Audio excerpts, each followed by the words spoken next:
EMR பருப்பு மில்லில் பணிபுரிந்து வந்த எலக்ட்ரீஷியன் மாடியில் விழுந்து பலியாகி இருக்கக்கூடிய அந்த CCTV காட்சிகள் வெளியாகி இருக்கிறது. தவறி விழுந்து பலியானதாக கூறப்படும் நிலையில் மரணத்தில் சந்தேகம் இருப்பதாக மனைவி புகார் ஒன்றை எழுப்பியிருக்கிறார். விவரங்களோடு இணைகிறார் செய்தியாளர் பாலாஜி. வணக்கம். இந்த சம்பவம் குறித்த முழு விவரங்கள் என்ன? அகிலா, தேனி அருகே உள்ள அன்னஞ்சி விளக்கு பகுதியில் AMR என்ற பெயரில் பிரபல பருப்பு நிறுவனம் செயல்பட்டு வருகிறது. இந்த நிறுவனத்துல டும்புச்சேரி பகுதியைச் சேர்ந்த சுரேஷ் என்பவர் கடந்த 5 ஆண்டுகளாக எலக்ட்ரீஷியனாக பணிபுரிந்து வந்தார். இந்த சூழ்நிலை நேற்று மாலை சுரேஷ் பணியில் இருக்கும்போது, அதாவது அந்த ஆலையினுடைய மேல் மாடியில் மின் பழுது காரணமாக அதை சரி செய்வதற்காக சுரேஷ் மேலே சென்றார்.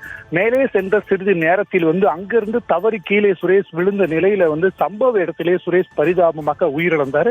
இதனை அடுத்து அவரின் உடலை தேனி அரசு மருத்துவக் கல்லூரி மருத்துவமனைக்கு கொண்டு சென்ற நிலையில அவரது உறவினர்கள் தங்கள் உறவினரின் சாவில் மர்மம் இருப்பதாகவும், இது குறித்து காவல்துறை உடனடியாக நடவடிக்கை எடுத்து விசாரணை நடத்தினால் மட்டுமே உடலை வாங்குவதாக நேற்று போராட்டம் நடத்திய நிலையில தற்போது அந்த மேல் மாடியிலிருந்து சுரேஷ் தவறி விழுந்து உயிரிழந்த CCTV காட்சிகள் தற்போது வெளியாகி இருக்கு.